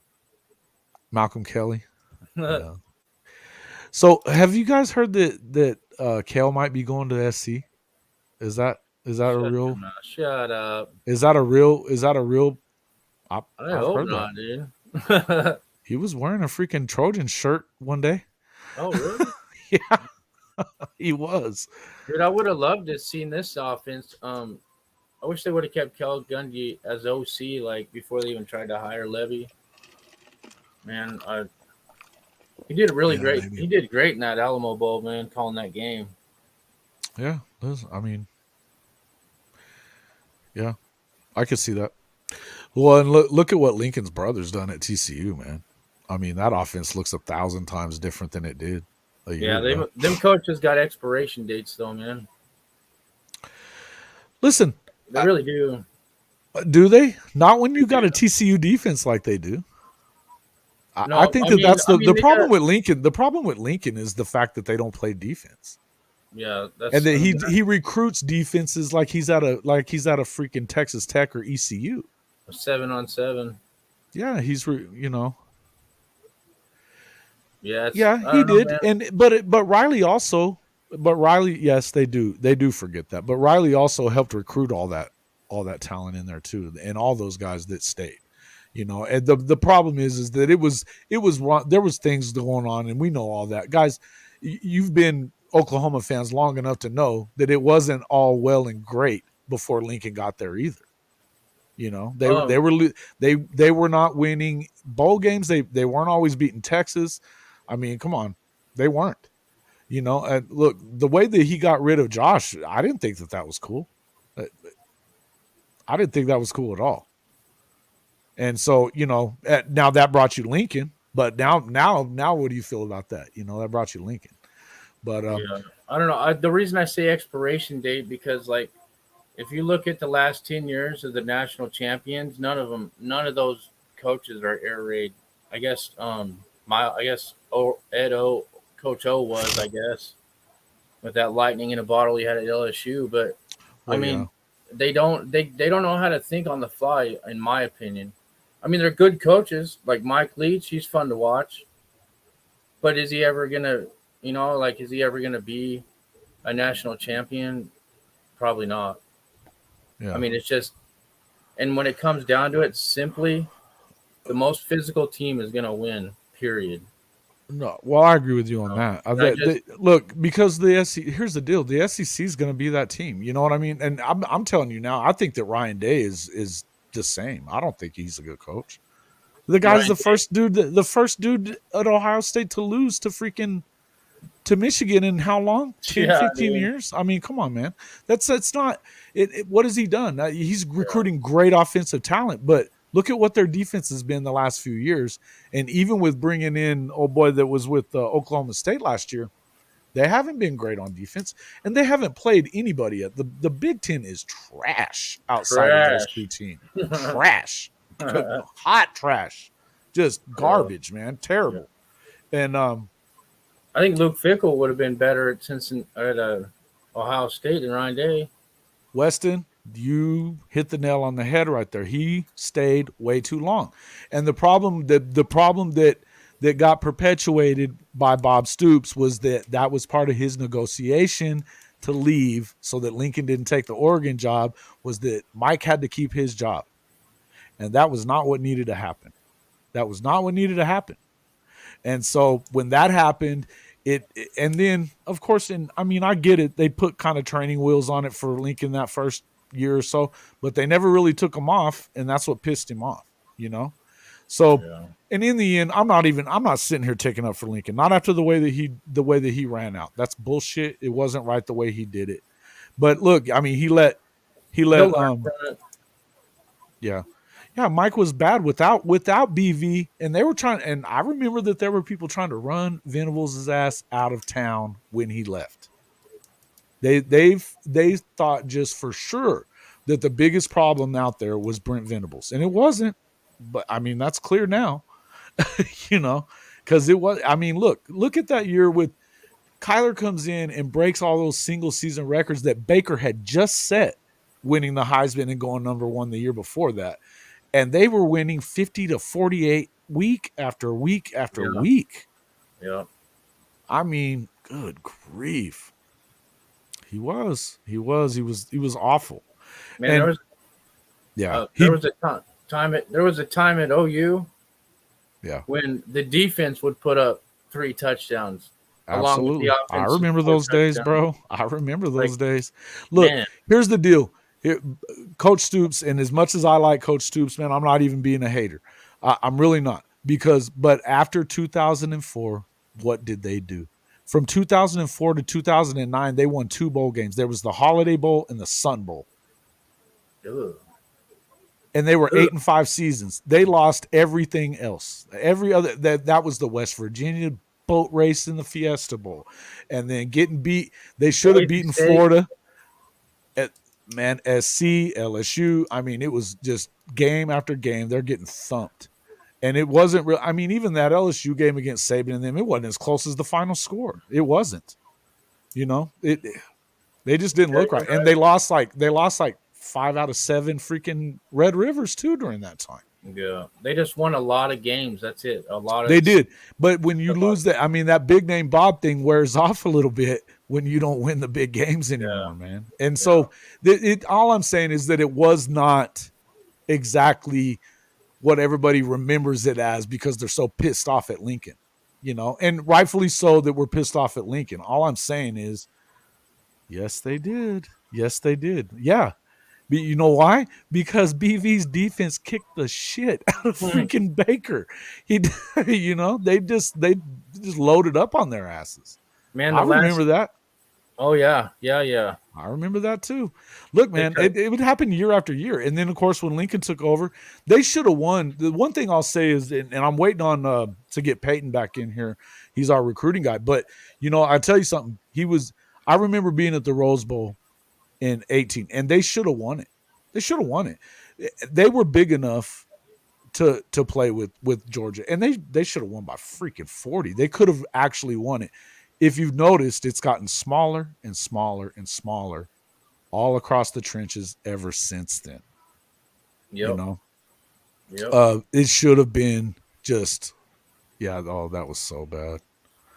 That was so bad. 40-6. Yeah, I don't remember that at all. But it is happening. The last 10 years, BV was at Clemson. He had his defense was responsible for over 1,100 tackles for a loss and over 400 sacks. Yeah, he don't know what he's doing at all, though. Yeah, that's insane, bro. Both tops. The people. I'm so glad that our audience is not like that, though. That we're not in here screaming for BV to leave. Because it's just insanity. And the Bates craziness. The dude was 2020 Recruiter of the Year. He's had 9 All-Americans. He's never coached a defensive lineman that wasn't all conference at some point. Never. He's not. He sucks. He don't know what he's doing. For real, man. Get out of here with that shit. That pissed me off so bad. When Venables got to Clemson too, like his first season, the squib kick did it. Sooners. So the Sooner Cowboy, that squib kick pissed me off. But I felt like they went down. So I saw Bob Stoops go down to the sideline at halftime and was talking to Lincoln, and Lincoln kind of looked at him weird. I was pretty close, and I thought, man, don't tell me you're wanting him to take the foot off the gas, because I think that's what it was. But but momentum switches, guys, and you could feel it in the stadium when the momentum changed. It changed. Momentum's huge, man. Look, man, and they had Sony Michel had him a game. Sony Michel had him a game. So did Rodney Anderson. I agree with you on this one. Sooner Cowboys. I've been saying this. They had to break. That's something that Corey was saying a couple of weeks back. When they first started losing, this thing had to break all the way, so that facade went away. If there's no way that Oklahoma does, if Texas isn't a dumpster fire for the last 12 years and pretty much still is, they're one game ahead of us and they're talking. But look, if they hadn't been completely irrelevant and Oklahoma State wasn't just the perpetual fucking never get it done, just like they didn't get it done this weekend. This is what they do. These guys freaking don't get it done. They don't care, man. And so because of that, when you have Texas as trash, and then you've got Oklahoma State that every time that they are in a prime opportunity, they're going to gag it up. Every time, man. I've been calling it all year. When they lost the 3 games in a row, and everybody was like, we may not win another game. I was like, we'll beat Oklahoma State. Watch. I knew it. I knew that was going to happen somehow. Spencer Sanders is scared of OU, man. I called that last pick, he's dude. a I knew chump, he dude. was That going guy. to turn the Did ball you see him over. screaming and yelling at the side and like smack that guy's the that's- OC's freaking mic or whatever? That's ridiculous, man. Yeah, If that's bro. my QB Learn how one, to throw first and then yell at everybody. You know what I mean? right? Like you suck at throwing. So My QB one does that. He's sitting on the bench, bro. I don't care. there ain't what no the way score that is. it would have never happened. I mean, you know what I mean? But think about it. What happened in the Big 12 championship game? They love to tell you that they lost by 6 inches. No, they didn't. They threw 4 freaking interceptions in that one too. Yeah, that dude was a 5-star Mr. Football in Texas. Can you believe that? Thank you for God subscribing. dang. Thank you for subscribing, Mr. Newman. I appreciate that. That's crazy, man. Yeah. Look, yeah, it's no, yeah, they needed it. Look, there was a lot of things going on in the Big 12 too. But no doubt about it, here's the thing, Texas is the biggest part of the problem with that too because of the Longhorn Network. They could have said, let's have a Big 12 network and let's share this money. But they didn't. And so Oklahoma could keep it together. And Texas, all that damn money, and what did it do? It didn't do anything. They didn't win shit with it. But when that pushed A&M, Nebraska, Missouri, all of them, they're out. We're not going to sit here and freaking have that happen, you know? They were never going to allow that. So it's one of those things where you're looking at it. That was the end. That was the beginning of the end. And then, yeah, I mean, it's just, look, the good news is you're not going to have to deal with it much longer. The bad news is that now, you know, it's never going to be the same again. I would like to think that probably at some point the SEC is going to turn into the Big 12, or they're going to have to pot it out like that, like the original Big 8 or, you know, whatever, you know what I mean? That Southwest Conference, that kind of deal, because of the fact that you're just going to have 2 big conferences. But I don't even see how the Big 10 is getting a ton better. I mean, I guess they could because they have all that money, but that's the way it's going to be. They suck, dude. They just suck. If you're telling me that Maryland's good or Illinois is good, or really, that Western Division is hot garbage. Hot garbage. All of them. Maryland took Buckeyes to the end, man.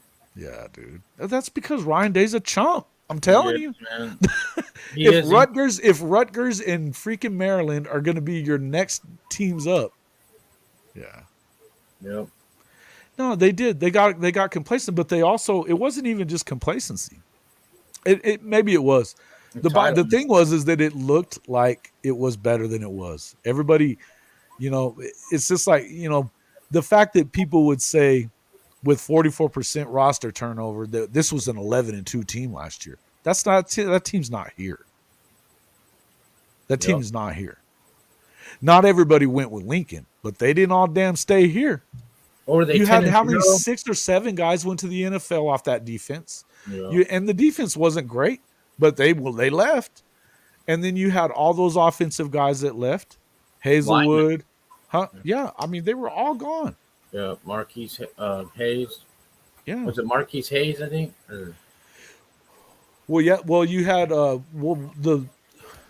had Stogner go with Spencer, yeah. With Spencer, yeah. And then you had, I mean, look, they had the number 1 receiver that went with Caleb. And yeah, he is going to build a bully. He has to. That's the only thing he knows is to build a bully. Big Ten offenses are trash, dude. It's the worst. I can't watch Big Ten football. It drives me insane. I can't watch it. Yeah. Cannot watch it. It's unwatchable. Unwatchable. I'll keep up with it and pay attention to what's happening, but it's completely unwatchable, and it has been for a long time. Yes, Hazelwood, Spencer, Stock. They lost and lost a lot. But so that's what I'm saying. This was not an 11-2 team.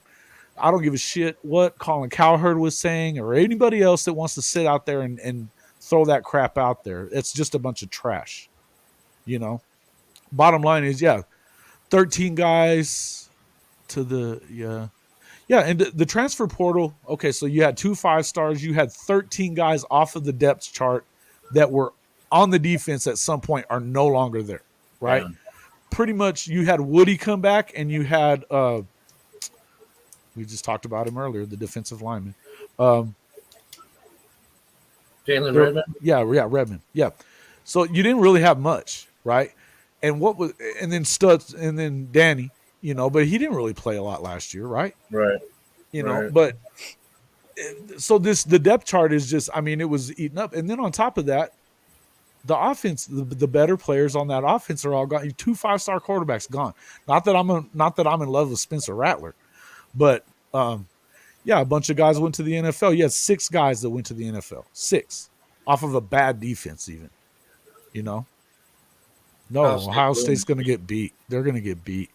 I think if they don't get beat by Michigan, they definitely get beat they're going to get in. So one of the two is going to get in. They have to. Yeah. And especially now that Tennessee, but you know what's going to probably happen?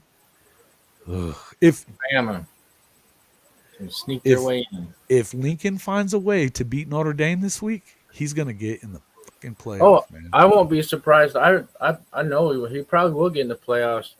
But He'll get his ass handed to him again. He will. But yeah. He will. Oh, I don't know that anybody's going to touch Georgia anyway, man. I don't think that there's anybody that can. They're tough. Their offense is kind of but their defense is just, look at what they did. They took a Tennessee team that was scoring 50 and they shut up. What did they have? 13, 14? That shows you the process. Kirby Smart, man. He's just stayed at it. And now he's got himself a squad, dude. Yeah, I saw that, Coach. I was just looking at that too. Man. Yeah, man. Look, man, Kirby knows what he's doing over there, man. He's got it. He's got it right.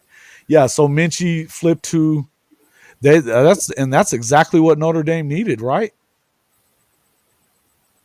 What are we talking about here? Sooner Cowboy now. Yeah, they're gonna repeat. Yeah, they're gonna repeat. There's no doubt about that. Ohio State's not winning shit, man. They haven't been tested aside from Notre Dame in the first game. I mean, the test games, the ones that have tested them, huh? I wanted to ask you, did you hear about Daniel Parker Jr.? He got suspended from the team because I did. Yes. No, I did. Yeah, for domestic violence, man. I hate hearing that. Yeah, they could. I can see. Hey, look, here's the thing. TCU, they're comfortable being behind. Hey, man, they remind me of that OU squad from when they won the national title, man. They're just finding ways to win. That last one, fire drill, the field goal, quad out. Bro, that dude 40-yarder. That dude didn't even line it up. He just stepped up and drilled it, bro. Buried it. Right down the freaking middle. For real, dude. That was awesome. That was awesome, man. Yeah, man, them dudes, them Baylor boys are that's pissed what do they call that? Mental fortitude.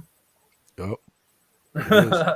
Well, and Sonny keeps saying that they practice that all the time, right? Oh, I'm sure, yeah. That they're practicing just like that all the time, and which they looked pretty comfortable to me. I didn't think that they looked like they were having a fire drill.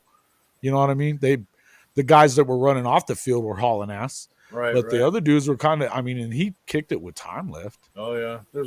That's crazy, man. But look, here's the deal. TCU ain't beating Georgia either. It ain't happening. They might play them. They're going to get their ass whipped if they do. Look, I just don't see it, man. I just don't see it. You never know, man. I don't see it, man. I don't know how you can. Maybe, I guess. You can't explain those things, man, like LSU. Like you just can't explain it. Well, dude. Wait a minute. LSU in 2019 was loaded. Well, nobody knew that. Nobody knew that. They knew.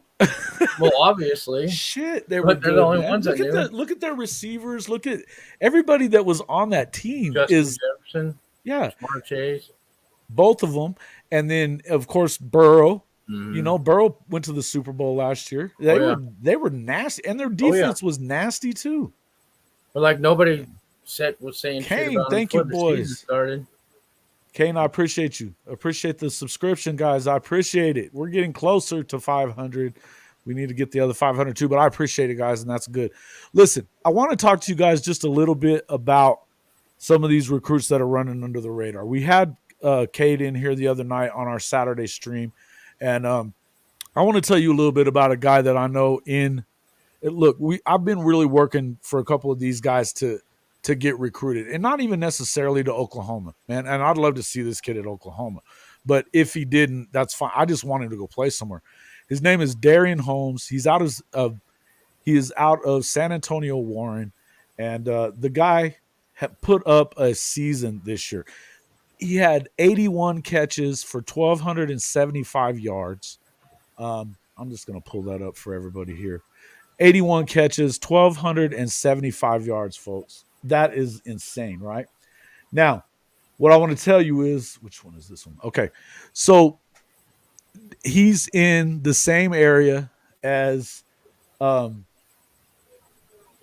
Evans that goes to Converse Judson. He's in, apparently he could be a flip guy. Okay. Now that's something that it's kind of concerning, but here's the deal. Just to kind of show you, let me get this shared real quick. Oops. Share. Go. All right. This is Darian. Just to kind of show you guys, these are his stats here. 81, 1,275. He had 16 yards per reception, 18 receiving touchdowns to go with he only had one more. He didn't have a passing touchdown, but he did have a rushing one. Anthony Evans, who is committed to Oklahoma, right? 47 catches on the season for 573. They're different players, but Evans is a speed guy. Look at this. Darian's a 6'3", 195 guy. He catches everything. I'm about to show you guys something on him. The dude is the real deal, and he's not even getting recruited at all. So this is something that I've really been working on really hard. And to be fair, you know why? It's because he kind of got buried. But this kid catches every freaking thing that comes. I'm going to pull that up here. Let's go with that. Yeah. I want to show you guys this guy, and then I'll kind of run back through it. He seems comparable. He's not as fast as Peyton Greathouse, but this guy plays, man. He's a big kid, but got speed, and he runs through people.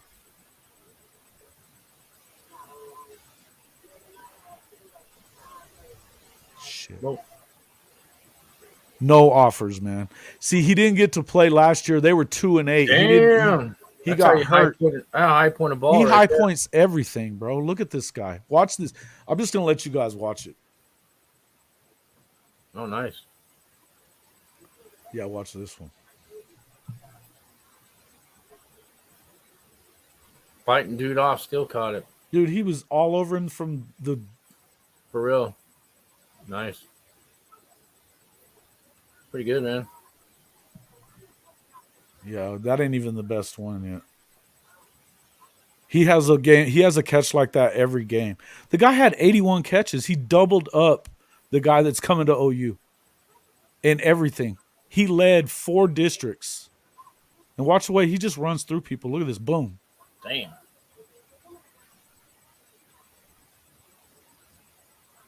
Watch him block right here. Watch.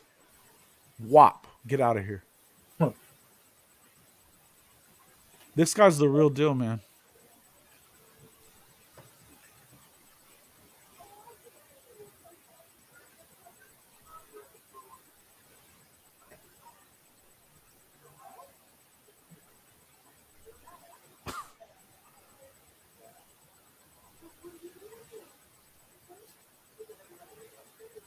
It was PU all day long. Yeah, PI all day long. Yeah, watch. Did you guys just see that catch, though? He had to turn his body to the outside. He does it again here in a minute. Watch this. You're about to see some ridiculous catches. High point right here. That's good. Yeah, he's got the frame to put on some good muscle when he gets to a college program. His coach buried his ass on the JV, didn't even know who he was until and the kid didn't bitch about it. He just went to work. He's got strength coaches, speed coaches. He just went to work, played 7-on-7 all summer. Look at this guy. He just so much control. I'm going to have to put a hype video together for that dude, man. That's kind of what this is. I'm not as good at it as you are, but look at him dragging people. Eight defenders on him. Dude. You can't guard him. And he's literally, he's not open all the time, but he's always open.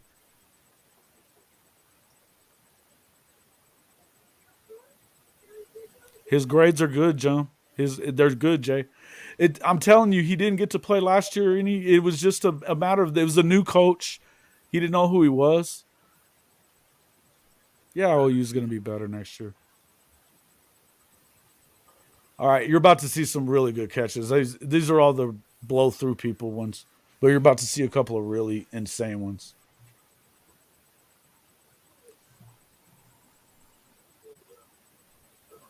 It is crazy. It's absolutely crazy.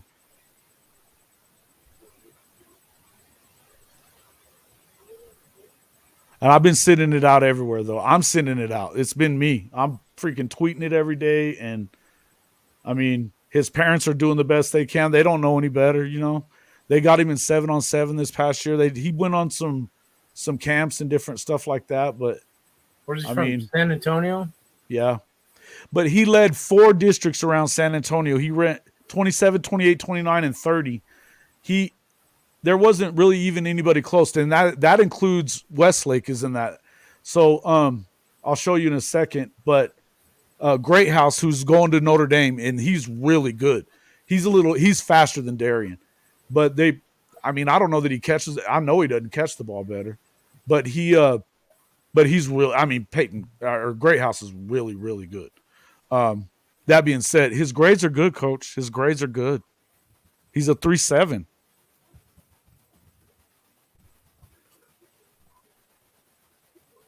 You going to help me with that, Coach?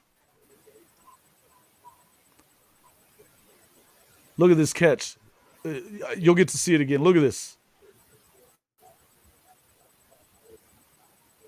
That's insane. Look at this. Nice. He had to turn and just find it on his back. Nice. Yeah, they've been going everywhere, man. In fact, I've got a guy that's actually gonna that he knows the recruiting coordinator at TCU and Jeff Levy. So I'm trying here. And Levy's been hard to. I mean, I hadn't been able to get a hold of him. That's an insane catch, right? It is.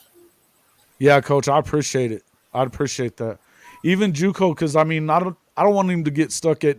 Not that D2's a terrible place, but I'd hate to see him get stuck. You know.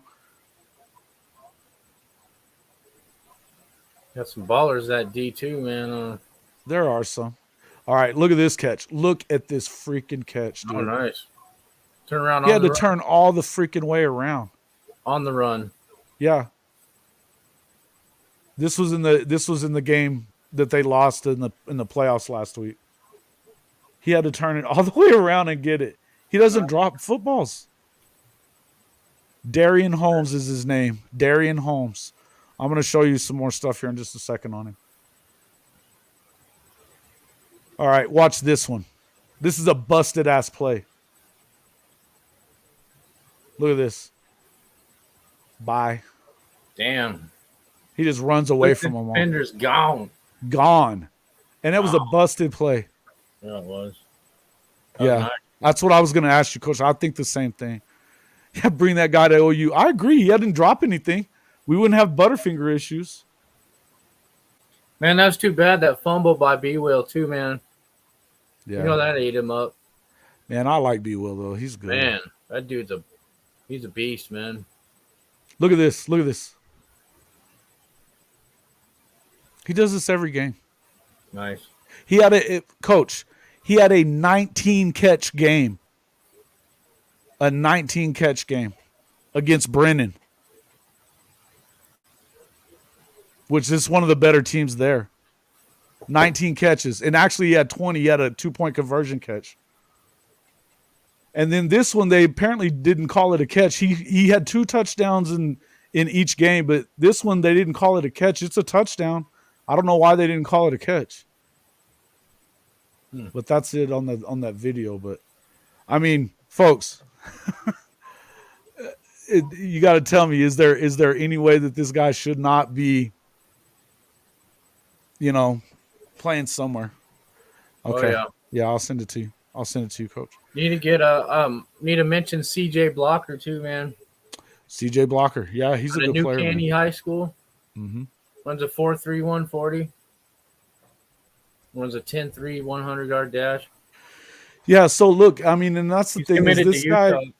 If you're looking at with Anthony Evans, I mean, look at this. This kid's already he may be flipping to Georgia too. I keep hearing that. I don't know that that's going to happen, but look at this. This kid's already going to OU. He 81. He's plus 34 on catches. He's plus 702 in yards. He's plus 4 yards a catch. He's got double the touchdowns. Double the touchdowns. He had 19 total touchdowns, not 20. But and then even with the Great House kid, I mean, I've got that as well. Where is it at?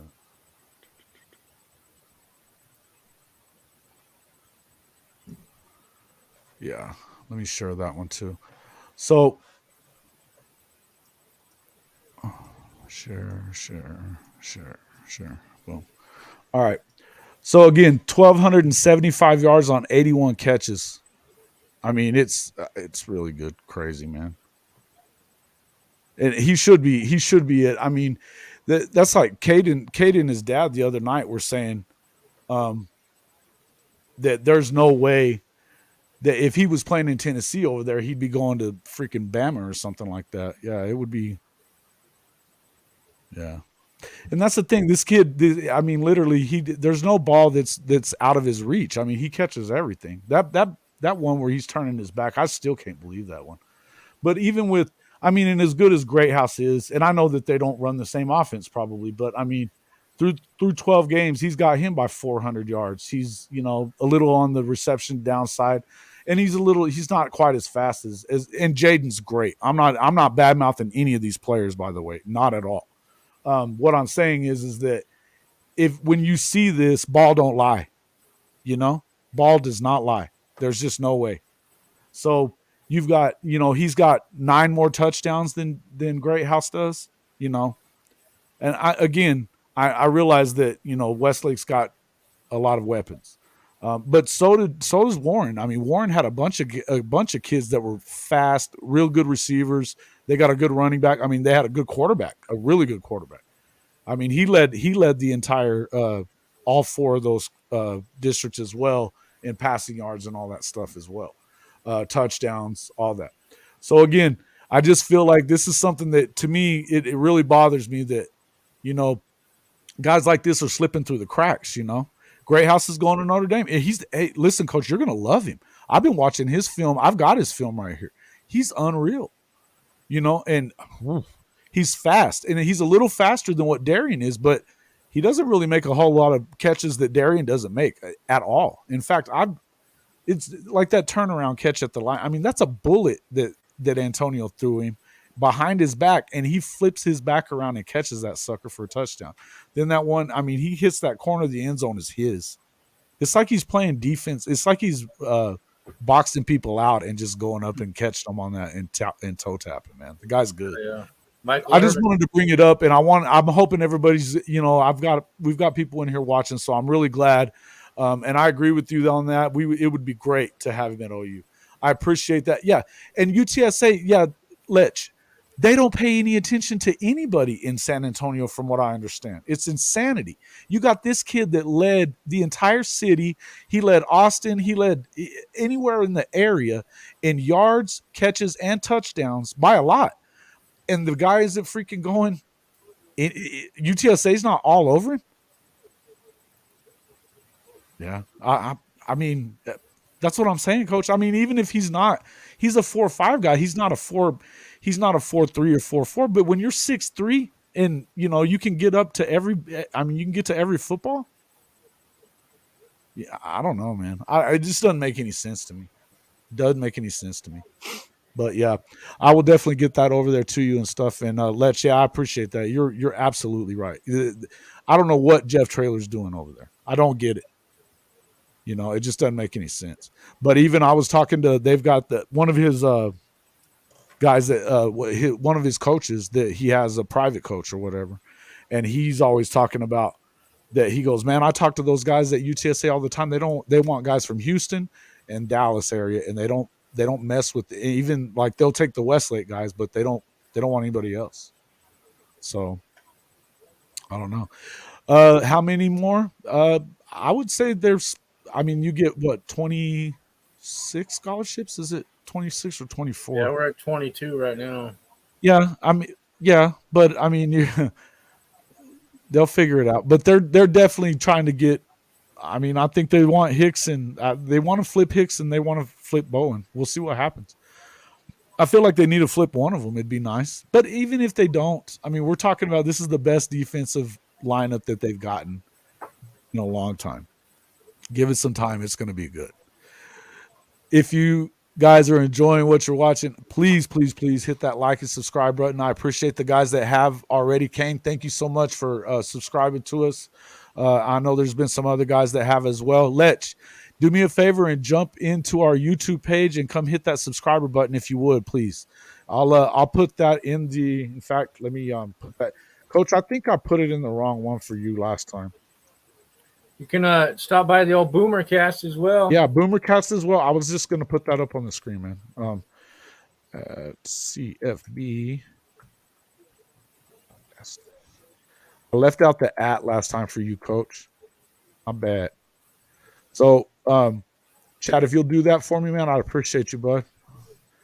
And yeah, guys, it's we appreciate you guys all coming in through here. The Boomercast, it's what's your handle on there? Do you have a new handle on it, or is it at Boomercast? It's at Boomercast. Yeah. Okay, so if you just do at YouTube and then put at Boomercast 2, he has some amazing freaking videos that he puts up there, man. Your hype videos are dope, man. I love them. Thank you, man. Thank you. Boomercast, just at Boomercast, right? Correct. Okay, so yeah, if you do the YouTube / at Boomercast. So, okay. What do you think? Who do you take, Mordecai or DG? DG. Mordecai. Tanner Right? Mordecai. What do you mean? Yeah. Oh, Tanner. yeah, Mordecai. Oh, I wish they would have held on to Tanner. He played really good at Hell yeah. he played really good this season. Of course, I mean, listen, man, he's playing in a lesser division too. He came into that Texas game when they benched Rattler. Mm-hmm. I mean, he led he touchdown. Hey, man, he did. He did. Man. No, Spencer freaking choked his ass off 2 years in a row in the Red River game. You know? Yeah, he did. He did. So much potential, man. Like the way the ball would come off his hand, dude, was something beautiful. And it's just it sucks, dude, to see that kind of potential. He's a good player, man. But I mean, I think it was everybody else was leaving too, bro. Everybody else in your head, man. That's where it, especially as a QB1, man. Yeah. If your mind ain't right, throw it in. You're done. I mean, it's crazy. The game is too fast. Way too fast, man. Hicks and Bowen to OU. All right, Weston, we're going to find out. I know that Coach Roybal is not in agreement with that, but we're going to find out. I hope we get them both. I hope we get them both. Well, you know, if that old Coach Bates could do his job right, maybe we could have all these guys here already. JK Stahl, thank you, sir. Thank you, sir. Thank you, sir. I appreciate the subscription. We appreciate you guys a lot. Look, if you are planning on, I didn't told anybody about that yet, but let me pull that other, the banner. Damn, I don't even have the banner going. No, the Fanatics. Actually, let's do it like this. I'm gonna do here. So if you go to this, the bit.ly.hof Fanatics, if you are going to be buying any kind of gear, fan gear, whether it's merchandise, sweaters, hats, any of that kind of stuff, if you just use our link, you're going to get up to 65% off everything in the store every time you go to Fanatics. I know most people are shopping there anyway. This is the place that I always shop. Okay. They are our partner. So anytime that you use our link, you'll get extra off of what you normally get just going to the Fanatics store, no matter what. We do get a small commission for that. That helps out the podcast an awful lot, and we'd appreciate that. So don't forget to go on there and check that out as well. That would be great.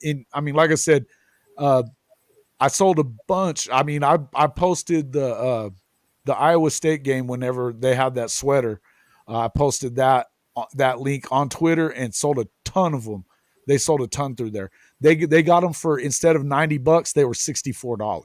Nice. Okay. So you're going to get great deals if you go through our link to do that. Okay. Yeah. I mean, I think that they've got one coming that's going to be pretty good, Kane. I don't know that they're going to get one in the transfer portal. I don't really see that. I think that they're going to stick with DG.